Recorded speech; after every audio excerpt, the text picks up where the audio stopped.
आज मैं सुबह सुबह अखबार पढ़ रहा था तो मुझे पेरिस ओलंपिक की ध्यान आ गई, जिसमें एक खिलाड़ी हमारा डिस्क्वालीफाई जो हो गया कुश्ती में। उन खिलाड़ियों के ऊपर देश के राजनेता, जिनकी सिर बगैर सिर पैर के बात करने लग गए कि यहाँ से ऐसा हो गया, ऐसे साजिश के तहत उसको डिस्क्वालीफाई कर दिया गया, या हमारे देश के किसी नेता ने ऐसा कॉल किया कि उनको डिस्क्वालीफाई कर दिया। वो लोग उसका विरोध कर रहे हैं जिनको कुछ पता ही नहीं है, खेलों के बारे में भी पता नहीं है। और बस राजनेता को क्या है, वो तो हर किसी बात पे बिना हाथ पैर की बात पे ही कुछ भी बोल सकते हैं। उनको तो बस किसी न किसी पे आरोप लगाना रहता है।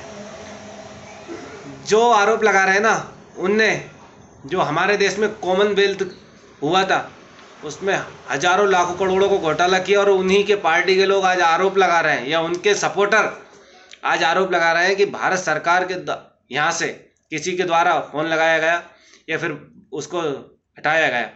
ऐसा नहीं है। खुद जो आएगी खिलाड़ी उससे पूछ लेना किस कारण उसका डिस्क्वालीफाई हुआ।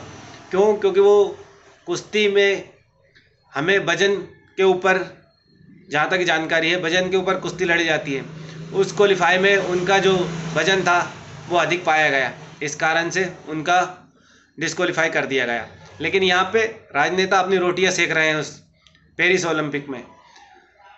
हमारे देश के जो ओलंपिक हुआ था हमारे देश में, उसमें करोड़ों घोटाला हुआ, उस पर तो बोलते नहीं है। अगर उनसे कोई मीडिया वाले अगर हैंड टू हैंड आवाज़ बात कर ले कि आपने 40 लाख रुपए खर्च करके एक खेल मैदान में कुछ काम कराया, उसका आपने 1 करोड़ 2 करोड़ निकाल लिए, उस चीज़ पे वो बहस नहीं करेंगे। क्यों? क्योंकि उनने वो पैसा खाया है। आज देश में वो लोग जात पूछ रहे हैं जिनकी खुद की जात का पता नहीं है। किसी से क्यों पूछ रहे हैं?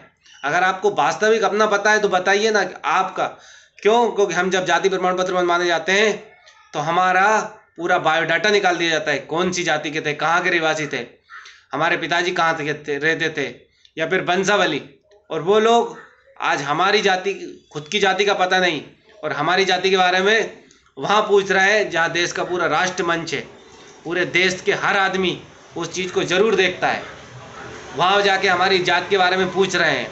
अगर किसी ने पूरी तरीके से अगर आपको जवाब दे दिया, बुरा क्यों मानते हैं कि मेरे को गाली दी है? गाली नहीं दी है, जवाब दिया है कि जात ना पूछो साधु की। वही बात है, जब तक अपनी खुद की जात का पता नहीं है, दूसरों से अपनी जात क्यों पूछ रहा है?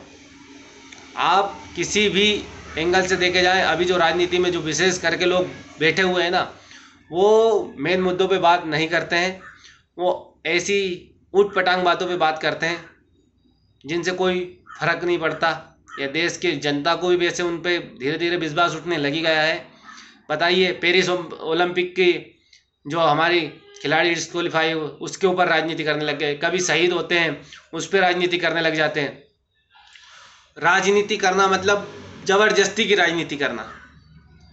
आपके पास पहले सहयोग नहीं था, आप उस पर किसी पे भी राजनीति करना बंद कर दीजिए ना।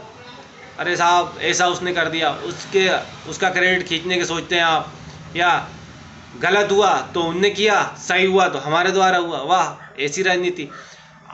भारत में भी कॉमनवेल्थ जो हुआ था उसमें काफ़ी अच्छा होने की संभावना, या अपने देश के खिलाड़ियों का प्रदर्शन करने की संभावना रहती। क्यों? हम लोग इतने अच्छे खिलाड़ी नहीं दे पाए क्या? आज जो खिलाड़ी दे रहे हैं उनमें अगर कुछ हार भी जाते हैं तो उनका मनोबल टूटेगा नहीं, क्योंकि अगले आने वाले खिलाड़ी और करेंगे और अच्छा हम कर सकें। लेकिन आप राजनीति तो मत कीजिए, हर चीज़ में राजनीति राजनीति राजनीति। बस देश में राजनीति करने के लिए ही बैठे हैं कुछ नेता, तो जो खुद लोकसभा में दारू पी के जाके बैठ जाते हैं, वो आज राजनीति कर रहे हैं। वाह गजब का देश है हमारा। इसी को तो कहते हैं कि अजब देश की गजब कहानी, और खुद की जात का पता नहीं और दूसरों की जात पूछ रहे हैं।